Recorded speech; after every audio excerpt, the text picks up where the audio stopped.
Muy buenos días. En el Día Internacional de los Derechos Humanos nos complace darles la bienvenida a este evento, llamado Discapacidad y Conflicto Armado en Colombia, en busca de un relato ausente. Entrega el informe del Programa de Acción por la Igualdad y la Inclusión Social País de la Universidad de los Andes, con destino a la Comisión para el Esclarecimiento de la Verdad, la Convivencia y la No Repetición. Mi nombre es Gina Fernanda Figueredo Urrea y soy estudiante del Programa de Acción por la Igualdad y la Inclusión Social País de la Universidad de los Andes. El día de hoy, integrantes del país que llevamos todo este año trabajando en este informe, nos encontraremos con algunas de las personas que contribuyeron en su preparación, incluyendo víctimas sobrevivientes del conflicto con discapacidad y con la Comisión de la Verdad para compartir algunos de nuestros hallazgos, preocupaciones y desafíos que supone la incorporación de la discapacidad en el relato de nuestro conflicto. Además, haremos la entrega simbólica del informe y presentaremos un nuevo espacio para continuar con este diálogo. En primer lugar, les queremos presentar un video que contiene el saludo que nos envía el padre Francisco de Rú, presidente de la Comisión de la Verdad.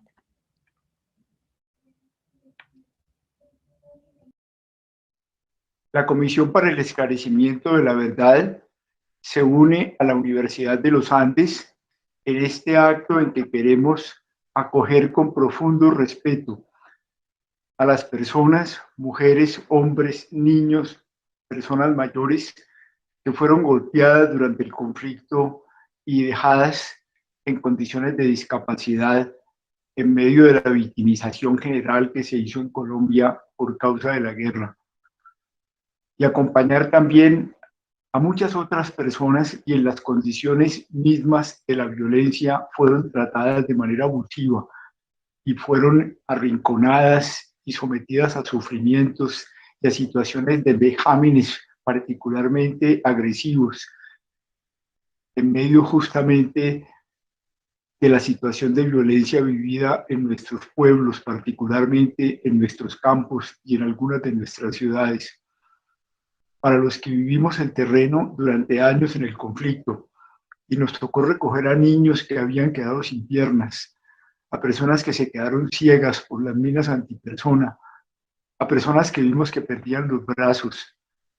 Cuando encontramos que nuestro campo en el sur de Bolívar, en la cordillera de San Lucas, en la cordillera del Perijá, donde todo había sido tranquilo, se convirtieron en lugares peligrosos, donde los campesinos y campesinas no podían salir de los senderos y donde los niños cuando iban a la escuela podían ser estallados por una bomba. Conocimos igualmente a los soldados, a los policías que perdieron piernas, pero también a combatientes guerrilleros que quedaron totalmente lisiados para el resto de la vida.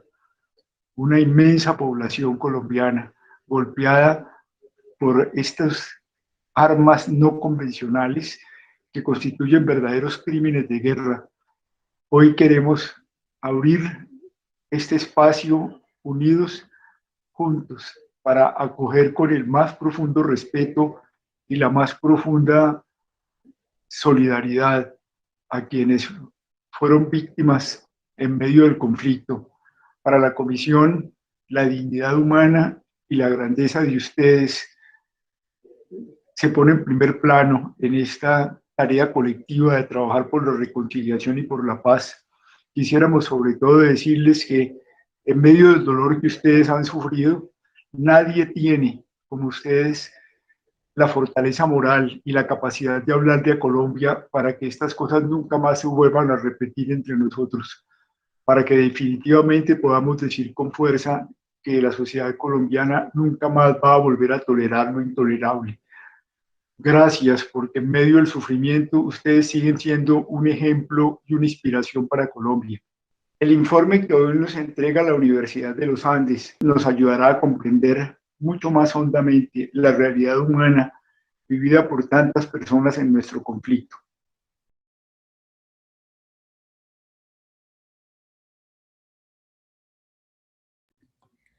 Muchas gracias al presidente de la Comisión de la Verdad por su mensaje. Para nosotros ha sido un verdadero privilegio trabajar de cerca con la Comisión y contribuir con nuestro trabajo al suyo para la construcción de su informe final. A continuación, le doy la bienvenida a Juliana Bustamante Reyes, directora del Programa de Acción por la Igualdad y la Inclusión Social País de la Universidad de los Andes y coordinadora general de este trabajo, quien hará una presentación general de lo que ha sido este proyecto y el contenido general del informe. Juliana. Muchas gracias, Gina. Buenos días a todas las personas que hoy nos acompañan en este espacio. Para el Programa de Acción por la Igualdad y la Inclusión Social País de la Universidad de los Andes, y en particular para mí como su directora, es un privilegio estar haciendo hoy entrega de este trabajo que hemos construido con varios estudiantes durante todo este año. En abril de 2019, País organizó un encuentro en el que abrió un diálogo en torno al enfoque diferencial de discapacidad en los trabajos de las entidades del Sistema Integral de Verdad, Justicia, Reparación y No Repetición. Allí se puso en evidencia la necesidad de incorporar un tema desconocido y ante el cual sigue existiendo mucha aprensión fundada en los estigmas que por siglos han caído sobre esta población. A partir de entonces entablamos conversaciones con la comisión, convencidos de la oportunidad histórica que como Clínica de Derechos Humanos teníamos de contribuir a incorporar en los trabajos encaminados a la construcción de paz en Colombia el relato de la población con discapacidad marginada históricamente del debate público. Asumimos como reto el enfrentar un tema que se ha construido de forma reactiva, respondiendo a mandatos judiciales obligatorios que han llevado a la institucionalidad a considerar en su gestión a una población sobre la cual siempre se ha decidido sin tenerla en cuenta y a la cual se le ha relegado social e institucionalmente. Acordamos entonces construir un documento que contribuyera con el mandato de la Comisión de la Verdad de visibilizar las problemáticas menos exploradas de nuestro conflicto armado para incorporarlas a su informe final. En particular, nos propusimos hacer referencia a los retos que plantea la incorporación del relato de la población con discapacidad en el marco de ese conflicto y explorar la forma como la sociedad y el Estado la han comprendido y han respondido a sus demandas como víctimas en el proceso de construcción de paz en Colombia. A medida que fuimos construyendo el informe, entendimos que todo lo que hay para decir no es fácil de documentar y reforzamos esa noción de que promover una participación real de las personas con discapacidad en la historia de nuestro conflicto debe empezar, en primer lugar, por el reconocimiento de que somos una sociedad que sigue manteniendo una postura frente a la discapacidad que está mucho más cerca de la compasión y el asistencialismo que del reconocimiento de los derechos humanos de una población vulnerable de especial protección constitucional. A pesar de que a nivel internacional e interno las personas con discapacidad tienen reconocidos legalmente sus derechos en condiciones de igualdad, con las acomodaciones a que haya lugar para ejercerlos, aún hoy seguimos viendo actitudes que subestiman y desconocen el valor de esta población a la cual se le sigue abordando desde el déficit y no desde la diversidad como un valor que enriquece a las sociedades. El reto que el mundo y en particular Colombia se ha trazado a partir de la Convención sobre los Derechos de las Personas con Discapacidad es entender a las personas con discapacidad como iguales y verdaderos sujetos de derecho. Esa comprensión que la ley reconoce debe hacerse extensiva a la gestión que se desarrolle en torno a la construcción de paz frente a la población con discapacidad. Ello se hace aún más urgente y complejo teniendo en cuenta que en Colombia somos un país que se caracteriza porque la mayoría de sus víctimas del conflicto tienen varias vulnerabilidades que coexisten y se cruzan, haciendo muy difícil la comprensión de su experiencia y la acción del Estado para reconocerlas y considerarlas en toda su extensión. La meta de la reconciliación nacional requiere comprender y actuar frente a los retos de esas intersecciones que surgen de la realidad de nuestro país. La construcción de este informe no fue tarea fácil. La información del tema central del mismo es esencialmente escasa, fragmentada y está atravesada por las percepciones sociales, generalmente discriminatorias, de una población vulnerable que el derecho mismo ha discriminado por siglos. Además, la circunstancia excepcional que todos enfrentamos en este año, es decir, la pandemia, nos llevó a replantear las expectativas y posibilidades de trabajo para su elaboración. Por un lado, la virtualidad facilitó el acceso a ciertas personas que en lo presencial es difícil agendar. Pero por otro, la falta de contacto en el territorio limitó la comprensión de la dimensión del asunto al cual pudimos aproximarnos con intercambios hechos con víctimas que se animaron a a hablar virtualmente con nosotros, pero cuyo relato se queda corto cuando el contacto humano no se presenta. De otra parte, la degradación de la situación de seguridad que actualmente enfrenta el país claramente es un obstáculo para poder entablar diálogos francos, más aún de manera remota. El riesgo que enfrenta el liderazgo social en las regiones de Colombia es una realidad incuestionable, que de hecho la expresaron varias de las personas que participaron en esta investigación y que con seguridad limita las posibilidades de acceder a información y a una mayor comprensión de los fenómenos de violencia más ignorados del conflicto en Colombia. Precisamente por todas estas razones, valoramos y agradecemos enormemente los generosos aportes que recibimos de tantas personas en este proceso. El documento que presentamos hoy se divide en dos grandes partes y tiene un anexo especial. La primera parte aborda los aspectos teóricos más relevantes al momento de estudiar el fenómeno de la discapacidad en el conflicto armado, incluyendo la construcción de identidades individuales y cruzadas, la discriminación estructural y sistémica de esta población, la interseccionalidad como criterio orientador para comprender la vulneración de las poblaciones marginadas, el impacto desproporcionado del conflicto en las víctimas con discapacidad y los retos organizativos en el activismo por los derechos de esta población. En la segunda parte se hace un recorrido histórico de hitos de diversa índole que han llevado a incorporar en Colombia de manera generalmente improvisada y desarticulada el tema de la población víctima con discapacidad en las políticas públicas, en la construcción de paz y en la búsqueda de la reconciliación del país. En un apéndice final se presenta un análisis sobre cómo se trató la discapacidad en las negociaciones de los acuerdos de La Habana y los avances del proceso con el ELN. El apéndice al informe busca dar pistas sobre aspectos a tener en cuenta en procesos políticos que requieran integrar todas las voces para ser realmente transformadores. Al reconocer logros y cuestionar posturas discriminatorias sobre la discapacidad, la invitación del informe es a incorporar un enfoque diferencial e interseccional que parta de la articulación interinstitucional de entidades que se relacionan con la población víctima con discapacidad, construido de la mano con ella. Esto particularmente en lo que hace a la gestión de las entidades del sistema integral y las demás que trabajan con víctimas.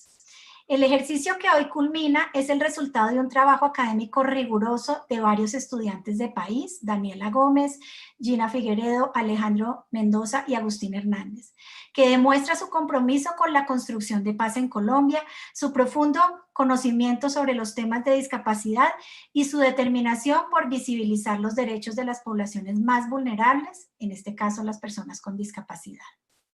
Más que establecer una única historia o validar una versión o noción de la relación entre el conflicto armado y la discapacidad en Colombia, este informe busca identificar piezas de un proceso en construcción. Por eso hablamos de la búsqueda de un relato ausente. Así, establece los principales retos y dificultades que el reconocimiento y comprensión de esta intersección desde una óptica de derechos humanos ha presentado a lo largo de la historia de Colombia. Con este informe, que País entrega hoy a la Comisión de la Verdad, procuramos dar un nombre y un lugar a la población víctima del conflicto con discapacidad en la memoria y en el relato del conflicto armado colombiano, con el llamado a que su informe final así lo haga. Creemos en todo caso que es mucho lo que falta aún por decir y confiamos en que este trabajo pueda servir también para impulsar la participación y motivar conversaciones pendientes que son necesarias y las cuales seguramente irán más allá del periodo de trabajo de la comisión. Hoy, País abre este espacio. Muchas gracias.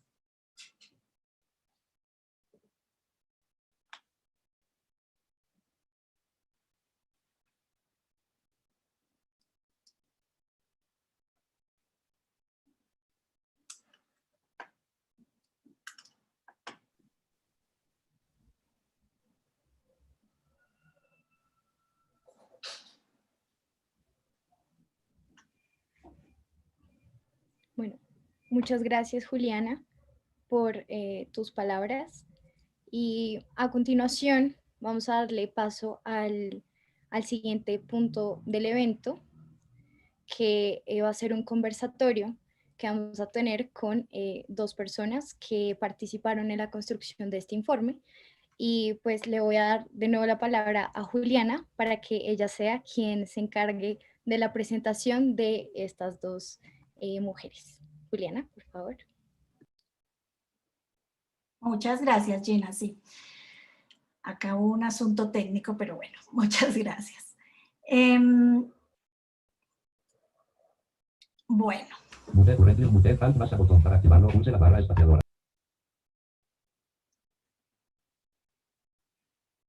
Bueno, en este momento vamos a dar apertura a un conversatorio que van a adelantar Gina Figueredo, estudiante de País, y Alejandro Mendoza, estudiantes de País también, investigadores y coautores de este informe que hoy entregamos para que tengan una conversación con dos mujeres que hicieron parte del ejercicio de investigación para su construcción y que son trabajadores incansables, cada una desde sus contextos distintos y únicos, por los derechos humanos y la construcción de paz en Colombia. En primer lugar, me complace darle la bienvenida a Paula Gaviria, primera directora de la Unidad de Atención y Reparación de Víctimas, creada por la Ley de Víctimas y actual directora de la Fundación Compás. Paula, muchas gracias por acompañarnos y bienvenida. También me llena de alegría darle la bienvenida a Gloria Urrego, desde Medellín, una mujer sobreviviente del conflicto armado con discapacidad que trabaja desde las organizaciones sociales por la construcción de paz en Colombia. Gloria, gracias a ti también por acompañarnos. Bienvenidas y bienvenidos, Alejandro y Gina. Tienen ustedes la palabra. Adelante. Buenos días a nuestras dos invitadas. Yo me sumo a las palabras de agradecimiento y de bienvenida de Juliana, Paula, Gloria. Gracias a ustedes por haber hecho parte de este informe, de nuestra investigación. Gracias también por acompañarnos en este espacio, pero sobre todo gracias por su trabajo incansable, como decía Juliana, por los derechos de las víctimas, de las personas con discapacidad, en suma, por la construcción de paz y de un mejor país. Ahorita tendremos entonces una conversación sobre algunos temas muy puntuales que abordamos en el informe, pero que además tienen que ver con lo que ustedes han hecho en torno a estos temas de discapacidad y conflicto desde sus liderazgos y desde sus activismos. Lo que les proponemos entonces es, vamos a plantearles 3 preguntas a cada una de ustedes y pues por supuesto, si alguna quiere complementar o intervenir, quizá dar algunas palabras con respecto a alguna de las preguntas que se le hagan a la otra, bienvenido sea, y tendremos una conversación entonces de una media hora. Si están de acuerdo, entonces yo iniciaría esta conversación preguntándole a Paula, o bueno, comentando a modo de contexto. Paula, como directora de la Unidad de Víctimas, se enfrentó a un reto enorme que se trataba de desarrollar y darle contenido al enfoque diferencial en discapacidad desde la Unidad de Víctimas. Su labor y liderazgo desde ese lugar permitió que desde esa entidad y por ende desde el Estado se avanzara en el reconocimiento de los derechos de las personas con discapacidad víctimas del conflicto y, pues digamos, en el goce efectivo de los mismos. Paula, yo te quisiera preguntar, a partir de esa experiencia desde la unidad, ¿cuáles fueron los retos más importantes que tuvieron al enfrentarse a la implementación y al desarrollo del enfoque diferencial en discapacidad? Si crees que es posible un trabajo conjunto entre sociedad civil e institucionalidad estatal, y cómo fomentar ese trabajo y esas interacciones colaborativas hacia el futuro en Colombia. Alejandro, muchas gracias a ti, a Gina, a Juliana, a todo el equipo de País, a la Comisión de la Verdad por esta invitación y a Gloria por estar también en este panel. Pues retos muchísimos, una política administrativa de atención y reparación en un contexto masivo de violaciones con impactos diversos y particulares a poblaciones que podían tener una situación particular anterior, previa, como muchas personas en condición de discapacidad, pero que el conflicto acentuó esos impactos, generando a su vez en muchas personas también nuevas situaciones de discapacidad que ustedes muy bien explican en el informe. Básicamente, como unidad administrativa especial que entraba a implementar una política de estas características, se enfrentó a construir un modelo de operación que tuviera un enfoque diferencial que permitiera a las víctimas acceder a medidas de asistencia y reparación con un enfoque particular de discapacidad, reconociendo, como ustedes lo dicen en el informe, los riesgos diferenciales, pero sobre todo las necesidades particulares y los ajustes razonables que se requerían y se requieren aún para atender a este tipo de población. ¿Qué hicimos nosotros? Hicimos un ejercicio de de socializar las rutas de acceso a los diferentes derechos para las personas con discapacidad en todo el proceso de atención. Y algo muy importante que creo que es la clave, y ustedes lo tienen en el informe como la esencia de la mirada, que nosotros los llamamos un enfoque psicosocial, es decir, un reconocimiento de los daños, del sufrimiento causado, desde una mirada de contexto, donde lo principal es un trato digno, un trato de ciudadanía, en donde se favorece el reconocimiento de las personas, no solo porque lo que pueden no tener, el desafío que tienen en su discapacidad, sino el reconocimiento de sus fortalezas, de los recursos, de las capacidades que tienen, inclusive por haber simplemente sobrevivido al conflicto, que eso ya es bastante. Otro tema muy importante, promover un enfoque de acción sin daño. Cómo reflexionamos también desde la institucionalidad. En ese momento era la obsesión mía, porque había muchas quejas a la manera como se trataba, se atendía a las víctimas del conflicto. Entonces, ¿dónde estaban nuestras falencias? Estábamos generando más daños, estábamos revictimizando a las personas cuando las atendíamos, ¿sí? Y eso es un tema cultural que creo que ustedes también tocan en la investigación. Hay unos cambios que están arraigados, unas conductas que están arraigadas en las mentalidades de Colombia frente a las personas con discapacidad, y era romper también esas barreras. Obviamente un tema de acceso a derechos, de ofertas particulares, que hoy en día sigue siendo un desafío enorme en la ruralidad. Formación en capacidades para quienes atienden, para romper esos imaginarios y esos mitos, porque, y ustedes lo dicen en el informe, la discriminación sigue siendo una de las principales barreras para poder enfrentar pues las respuestas como se tienen que enfrentar. Y obviamente ustedes también lo mencionan en el informe, hay un tema, y había un tema en ese momento mucho más fuerte que ahora, de identificación de la discapacidad, de registro, de información. Sigue habiendo un subregistro, ustedes lo dicen, y eso era para nosotros una obsesión enorme. Trabajo colaborativo, yo creo que en los enfoques diferenciales en el que más puede haber un trabajo colaborativo es en este enfoque, por toda la experiencia que tienen ya las organizaciones sociales, la academia. Ustedes, país, son un ejemplo de eso, apoyos que ustedes han brindado, pero que otras organizaciones han brindado a la misma unidad para las víctimas, a la Procuraduría, en este caso a la Comisión para el esclarecimiento de la verdad. Y creo que todo ese trabajo que se puede hacer de empoderamiento de las víctimas, de que realmente las víctimas con discapacidad se sientan que son agentes de transformación, que se sientan que ellos y ellas pueden incidir, que pueden hacer el cambio, que ellos pueden contribuir a superar las barreras que enfrentan en los territorios, creo que es fundamental. Y yo dejaría por ahí para poder también escuchar a Gloria. Alejandro, gracias. Perfecto, Paula, muchísimas gracias. Yo le doy paso entonces a Gina para que continuemos con esta conversación. Gracias, Alejandro. Bueno, la siguiente pregunta que vamos a realizar en este panel va dirigida para la señora Gloria Urrego, que, como ya se mencionó en un inicio, la señora Gloria es una mujer sobreviviente del conflicto armado con discapacidad, quien ha trabajado en distintas mesas de participación a nivel municipal y departamental de víctimas del conflicto, y que desde las organizaciones sociales trabaja por la construcción de paz en el país.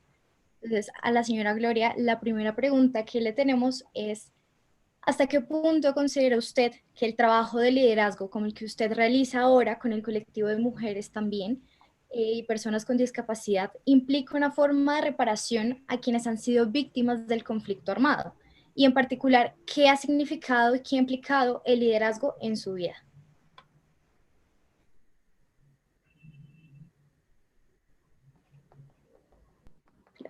Señora Gloria, disculpe, por favor, ¿puede prender el micrófono? Que no la estamos escuchando. Sí. Buenos días. Bueno, para mí ha sido al inicio fue muy dura, porque con mi discapacidad o mi nueva manera de empezar a vivir, a afrontar la vida, era muy difícil.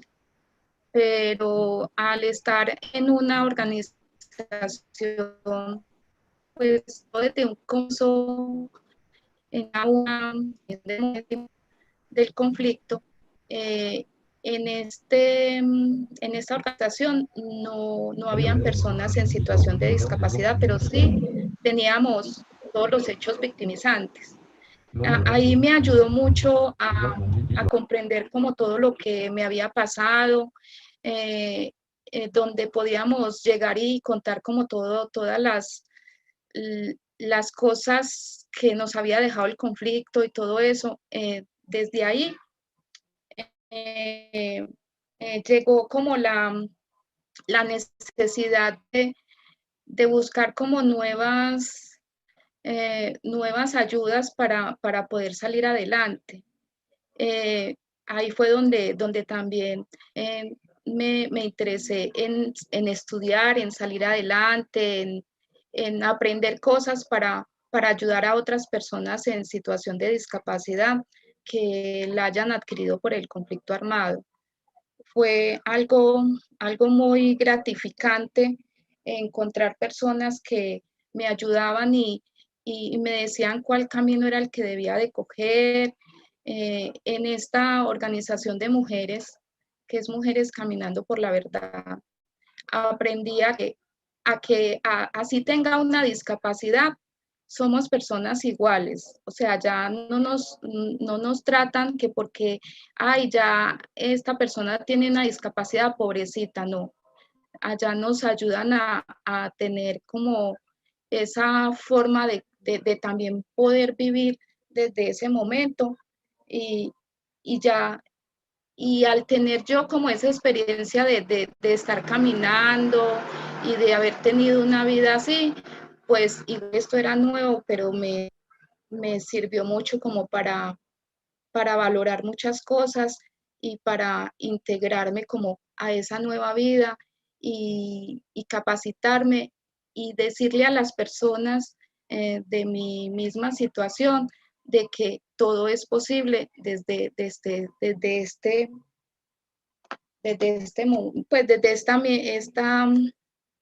etapa de la vida, pues que es diferente. Pues no sé si eso contesta como a la pregunta, pero sí, eso fue algo con mucho, o sea, fue con mucho esfuerzo lograr como salir adelante, encontrar instituciones donde podría yo encontrarme con personas de mi misma, también de mi misma condición y poder saber que desde este sitio también se puede vivir. Claro que sí, señora.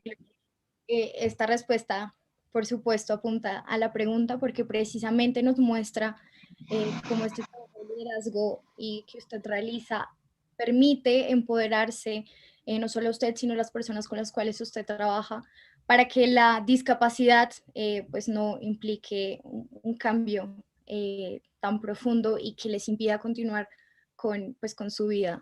Le quiero informar a todas las personas que nos están viendo en este momento y a la señora Gloria que por cuestiones de conexión tuvimos que apagar la cámara de Gloria Orrego para que pues solo la podamos escuchar y pues para que no haya interferencias con el audio. Entonces, una vez aclarado esto, le voy a dar la palabra de nuevo a Alejandro para que continúe con la siguiente pregunta a Paula Gaviria. Gracias, Gina. Sí, en efecto, Paula, hace un momento tú nos contabas y veníamos hablándolo de hecho que el enfoque diferencial en discapacidad y este cruce, esta relación entre discapacidad y conflicto, es quizá un escenario que favorece enormemente o debería por lo menos favorecer la participación de las personas con discapacidad en los escenarios de construcción de paz que ha atravesado el país y que actualmente pues atravesamos. Sin embargo, y eso creo yo lo prueba el testimonio que nos acaba de compartir Gloria, que es posible y que es importante y que es relevante para las personas con discapacidad tener esos escenarios y poder hacerlo.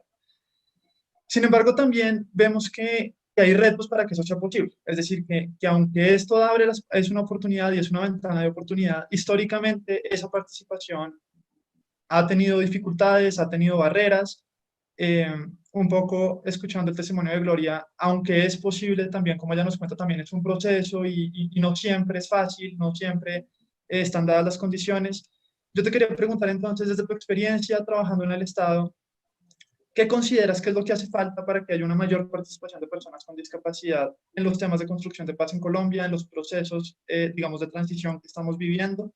Y en ese sentido, pues, ¿cuál es el mayor reto y las dificultades que tiene el Estado, digamos, sus instituciones para poder comprender de una mejor manera esta relación entre discapacidad y conflicto?